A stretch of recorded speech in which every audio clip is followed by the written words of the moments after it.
Hi Paul, regarding the Treadmill's power board, control board for the motors, I've checked it, I've diagnosed it, and everything seems fine, is fine actually. I will show in a second. Basically, I've injected the 5 volts and 9 volts DC on the board to trigger the relays, and the relays, they go, they pass the AC current directly to the incliner motor, so there's nothing on the board to actually complicate it. It's just passed through straight away as long as the relay, one or the other, is activated. I will show you in a second. So I'm going to switch the power supply on. 1 second.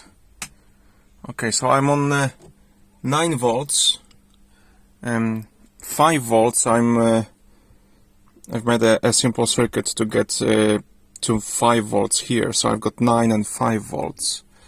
So basically this board, I mimicked the board which you have, or the control panel which you have up in the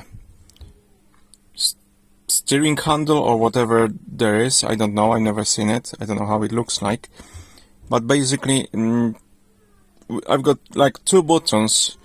One should trigger the relay 1 and the other one relay 2, so it's up or down. I've also connected the little beeper here, so it's directly, AC to the incline, up or down. You see U or D down. So I'll switch it on the buzzer mode, so you will see whether it works. You will hear the relay anyway, but yeah, you will hear the beep on the multimeter as well. So 1, you can hear it's triggering, and the second one, where the beeper is, 1 second, I will connect it better. Okay.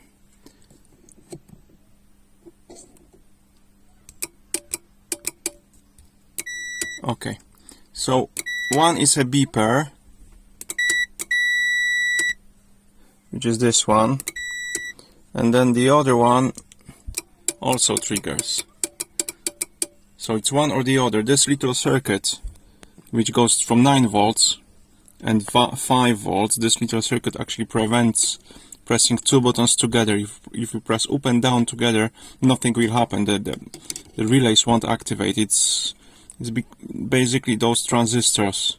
They won't switch on. They won't short. So the circuit will be still open and nothing will happen.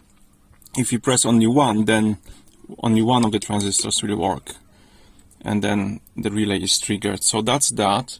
So the triggers work, they pass the current, and it's straight from AC, so it's nothing to do. The board doesn't do anything with it anymore. It's just passed through to the AC motor. So I would check the motor itself. It looks like it will be an AC motor or something, because the current is going through this board correctly, and all the control kind of thing works perfectly on this board. Okay, so regarding the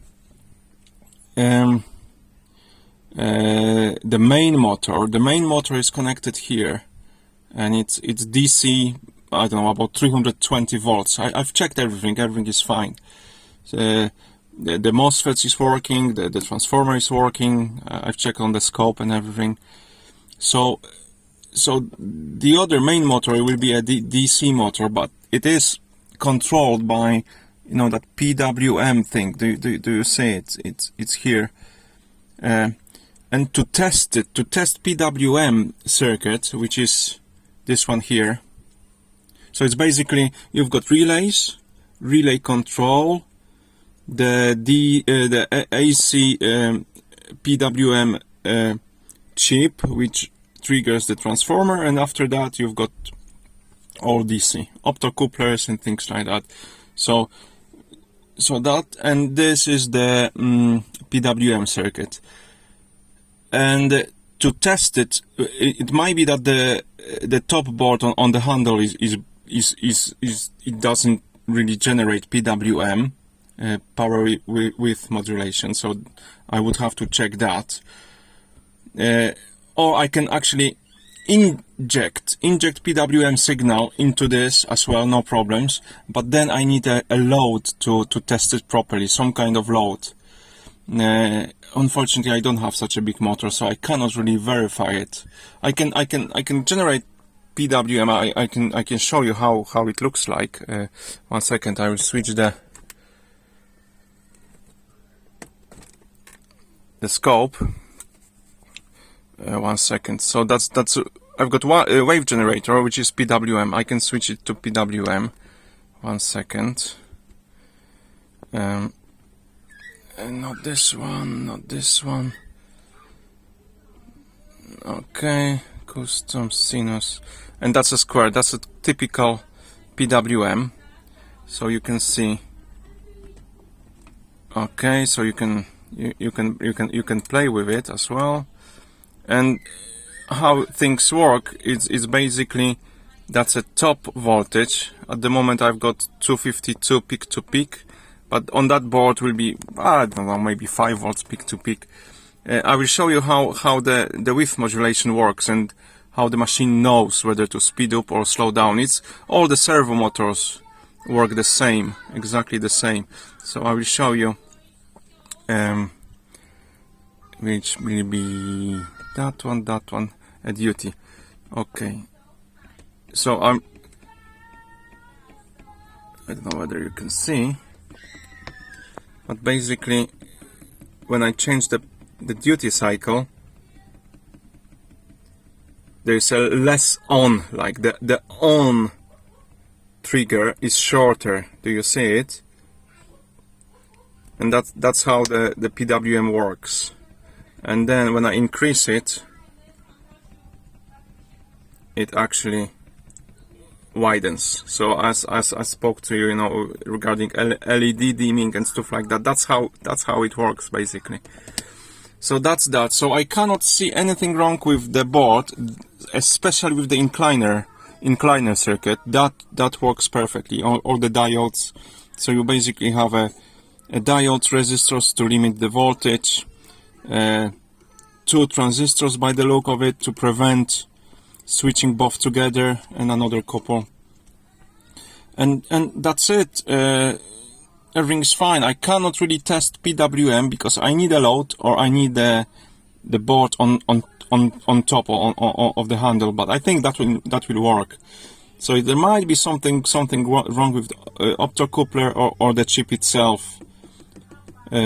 But yeah, I'm unable to verify. At the moment I've checked all the voltages, 5 volts, 9 volts, DC, 320, DC, AC as well, all the, bridge rectifier, all other bits, and everything seems fine.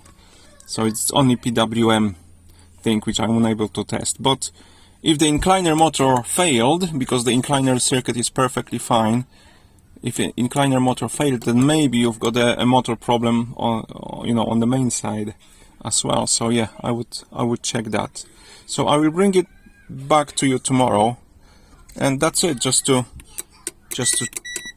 show you again, it works perfectly.